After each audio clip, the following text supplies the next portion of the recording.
조기 대선 이후에 지금 부동산 시장 같은 경우는 안녕하세요, 세비티입니다. 오늘도 잠깐 시간이 나서 영상을 찍게 됐습니다. 제가 어제 무료 특강으로 조기 대선 이후에 부동산 시장 이렇게 됩니다라는 주제를 가지고 특강을 진행했습니다. 근데 생각보다 많은 분들이 와주셨거든요.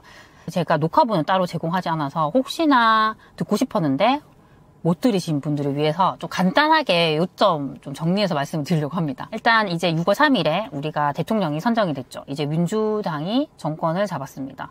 그럼 앞으로 향후에 부동산 시장이 어떻게 움직일지 제 생각들을 좀 말씀드리려고 합니다. 우선은 첫 번째는요. 대통령 당선되신 분께서 어떤 공약을 얘기하셨는지가 중요한데요. 중요한 그 기조가 뭐냐면요. 기존에는 이제 민주당에서 정권을 잡았을 때는 부동산 규제를 많이 강화를 했잖아요. 근데 반대급부로 규제를 할수록 부동산 가격이 더 많이 올랐습니다. 그 학습 효과가 있기 때문에 이제는 규제를 강화하지 않겠다라는 얘기를 했습니다. 근데 그것도 결국에는 나중에 가봐야 알긴 하겠지만 제가 생각했을 때는 정권 초반에는 지금 현재도 워낙 부동산에 대한 규제가 강하기 때문에 여기서 더 규제를 강화하기는 어렵다고 생각합니다. 그래서 기존에 있는 좀 그런 정책들이 더 유지가 될 가능성은 분명히 있겠죠. 근데 우리가 여기서 주의할 점은 지금 뭐 우리가 종합부동산세 같은 경우도 예전부터 나왔던 얘기가 공정시장 가격 비율을 올리겠다라는 얘기를 했는데 그게 올해는 이미 정해졌기 때문에 상관이 없지만 내년에는 그 비율을 올리면 결국에는 종합부동산세가 올라가게 됐죠. 그런 부분이 있을 수 있고 두 번째는 양도세 중과에 대한 부분이 내년 5월까지 지금 연기를 해놨잖아요. 그쵸? 그게 연장이 안 될 수도 있는 부분이 있죠. 그쵸? 그래서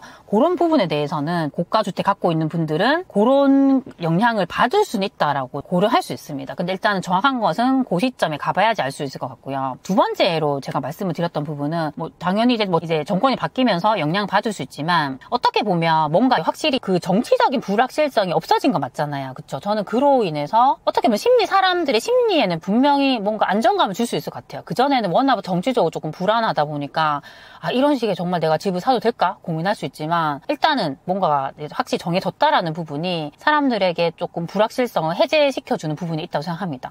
근데 저는요 사실 첫 번째, 두 번째 말씀드린 부분도 영향 줄 수 있지만 더 큰 영향을 주는 것들이 지금부터 말씀을 드릴 부분입니다. 우선 공급 부족에 대한 부분입니다. 지금은 서울을 필두로 해서 거의 전국의 대부분 지역들이 향후에 공급이 부족해지는 곳들이 많습니다. 지금 웬만한 뭐 사람들이 조금 선호하는 동네들 보시면요, 아파트들을 보면 전세 매물이 없어요. 그쵸? 그 전세 매물이 없다라는 것은 지금 전세 소진이 엄청 빠르다는 거고요. 앞으로 공급이 부족한 곳들이 많기 때문에 전세가가 계속 올라갈 가능성이 많습니다. 그럼 항상 우리가 패턴을 보면 전세가 부족해지면 정체가 되어 있던 매매가를 결국 끌어올리게 됩니다. 전세 매물이 없으니까 들어갈 데가 없구나. 내가 돈 조금 더 보태가지고 집 사자. 이런 수요로 계속 바뀔 수 있다라는 부분이죠. 그래서 그게 지금 서울부터 계속 연출이 되고 있는 상황이고요. 지방도 그렇습니다. 공급이 없기 때문에 기존에 있는 아파트들을 사야겠죠. 그러면. 그쵸? 그런 것들로 수요가 쏠릴 수밖에 없다라는 부분. 그리고 두 번째로 말씀드릴 부분은 금리 인하에 대한 부분입니다. 최근에 5월에 금리를 내렸잖아요. 지금 워낙 경기가 안 좋기 때문에 여기서 금리를 올리긴 어렵고 원래 금리를 더 내릴 가능성이 많다라고 합니다. 우리가 뭐 예적금 금리 같은 경우는 뭐 눈에 띄게 내렸지만 대출 금리는 안 내려주고 있거든요. 왜냐하면 이걸 내려버리면 대출을 더 많이 받으려고 쏠리니까. 그쵸? 근데 결국에는 내려갈 수밖에 없는 상황이죠. 지금 최근에 제가 은행에 이렇게 다녀왔었는데 거기 대출 담당자가 하시는 말씀이 이제 대출 금리가 내려갈 것 같다는 얘기도 하시더라고요. 이번 정권에서도 이제 은행에 직접적으로 뭐 가상금리를 내리게 하겠다라는 얘기를 하고 있기 때문에 내려갈 가능성이 많습니다. 그러면 결국에는 대출 금리가 내려가면 대출을 받는데 조금 부담이 덜하니까 내가 집을 사겠다라는 분들이 많겠죠. 근데 여기에 조금 허들이 될 수 있는 게 우리가 7월 달에 DSR 3단계가 시행이 되잖아요. 그러면 아무래도 대출을 적게 받기 때문에 영향이 있을 수 있습니다. 그래서 지금 7월 전에 집을 사겠다고 하시는 분들이 많아요. 지금 또 거래가 많이 발생하고 있긴 한데 그럼에도 불구하고